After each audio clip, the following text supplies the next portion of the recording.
Le Japon est rempli de légendes urbaines, voire de milliers, tels des yokai modernes qui pullulent. Ce sont des rumeurs qui sont des rappels aux vivants du danger de l'au-delà. Tous ont un point commun, une mécanique lors de l'apparition de ces démons perturbants. Une mécanique? Mais oui!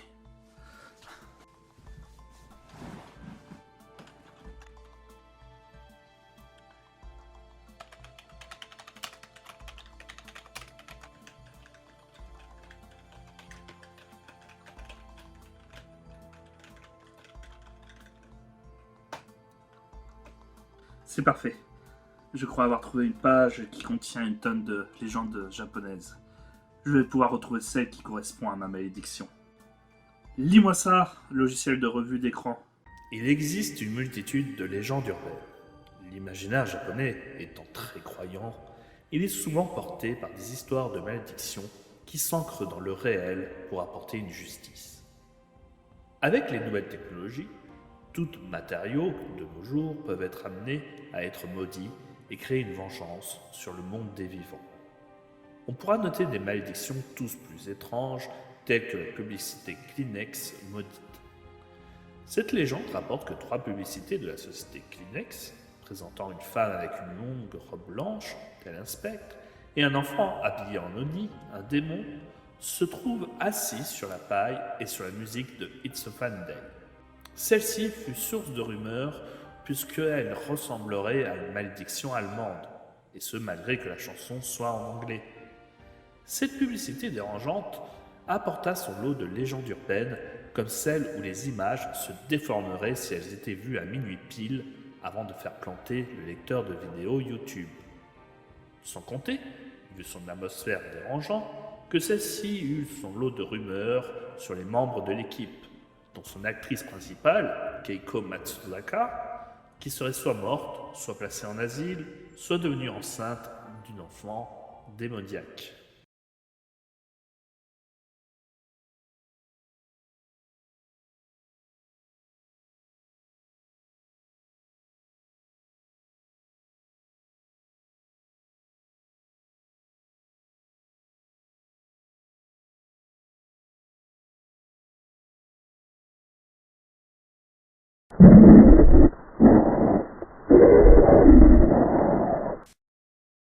It's a fine day. People open windows, they leave the house. This is just for sure.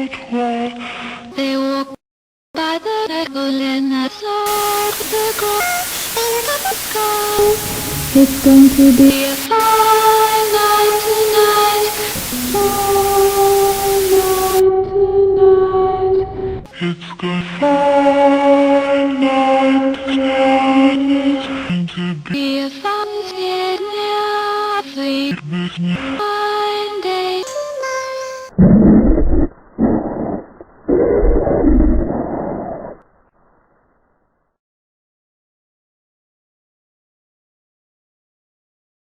Dans les autres malédictions portées sur les nouveaux médias, la malédiction de la chambre rouge. Elle se trouve sur Internet où une pop-up peut apparaître sur votre ordinateur.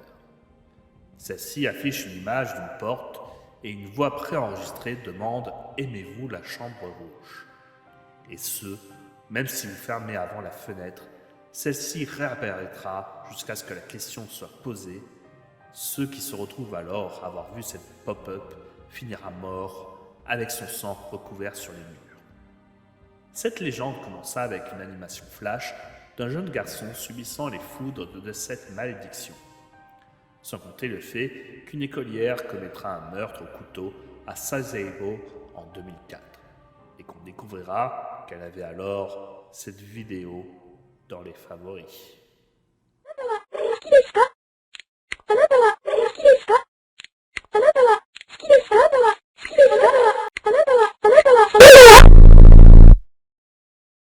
Bordel, ça n'a rien à voir avec ce que je vis. De toute façon, il n'y a que très peu de rapport avec les nouvelles technologies. Il faudrait voir avec les esprits vengeurs, des légendes plus surnaturelles. Continue la lecture en ajoutant ces éléments. Akamanto soit la cape rouge, est un esprit qui hanterait les toilettes, dont surtout la dernière cabine des toilettes des femmes.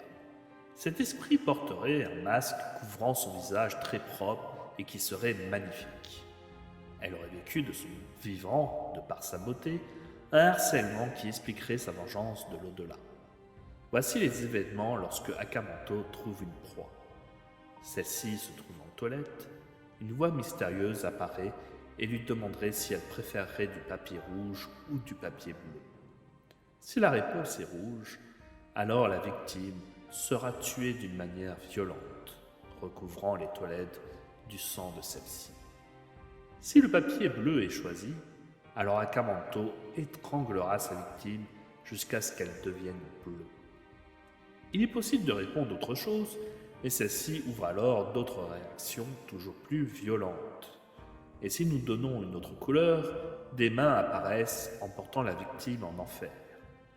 D'autres versions diraient que Akamanto parle de cape et non de papier rouge ou bleu. Ou bien encore que le fantôme demanderait si la victime souhaite un manteau rouge avant de lui arracher la peau de son dos. Enfin, selon certaines sources, il serait possible d'éviter la terrible sentence de Akamanto en lui répondant que nous n'avons pas besoin de papier. 姉は血を吐く、妹は死吐く、可愛い富の頭を吐く、一人地獄に落ちゆく富の、地獄暗闇花もなき、鞭で叩くは富のの姉か、鞭の仕草が気にかかる、叩けや叩きやれ、叩かずとても、無限地獄は一つ道、暗い地獄へ穴へを頼む、金の羊に、ウグイスに、革の袋にゃいくらほど入れよ、無限地獄の旅支度。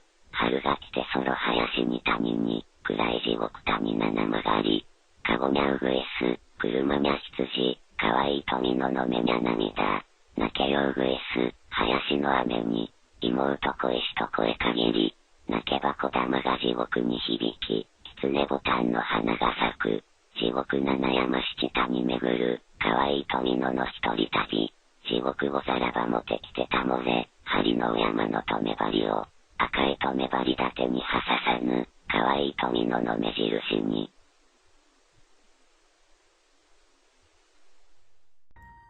Pour continuer sur cette lancée, le poème de l'enfer de Tomino que vous venez d'entendre renferme une terrible malédiction, celle de Tomino et de sa famille. Tomino serait un enfant qui aurait tué ses deux parents, et ses sœurs, pour le punir de ce double parricide, décidèrent de le faire souffrir 1000 tourments. Dans le poème, on découvre que sa plus jeune sœur crache du sang, tandis que l'aînée, elle, cracherait du feu. Tomino, le seul garçon de la famille, lui sortirait de sa bouche des billes de verre pour se rendre compte que ce petit garçon pourrirait en enfer. Ce qui renforça cette légende urbaine fut les nombreuses vidéos de Japonais récitant ce sinistre poème et qui ne donna alors plus aucune nouvelle d'eux après ça. Tentez votre chance et risquez de périr à jamais.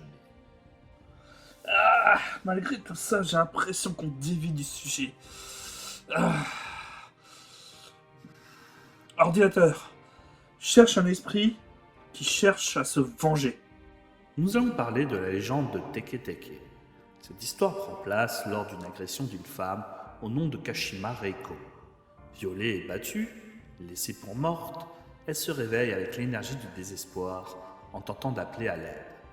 Hélas, sans retour de personne, elle continue de ramper sans cesse, cherchant une personne pour la sauver, mais finit par tomber sur une voie ferrée. Un train passera et l'achèvera en la coupant en deux. Depuis, son fantôme erre et le corps tranché en deux, à la recherche de ses jambes près des gares et des voies ferrées de nuit. Elle demandera alors où sont mes jambes à tous les passants qui auront le malheur de croiser sa route. Si vous tentez de fuir, ou de vous échapper, ou que vous lui donnez une mauvaise réponse, alors elle vous coupera en deux avec sa faux. Comment se débarrasser d'elle? Donnez-lui sa réponse. Répondez-lui que ses jambes se trouvent sur la voie Meishin. Elle vous demandera alors qui est-ce qui vous a dit ça. Et enfin, comme dernière réponse, c'est Kashima Reiko qui me l'a dit. N'hésitez pas à retenir ces réponses, car il s'avère, selon la légende, que celle-ci apparaît un mois plus tard, après que vous ayez appris son histoire. Mais oui, c'est ça. C'est un esprit vengeur. Un Ruon qui se venge de sa mort.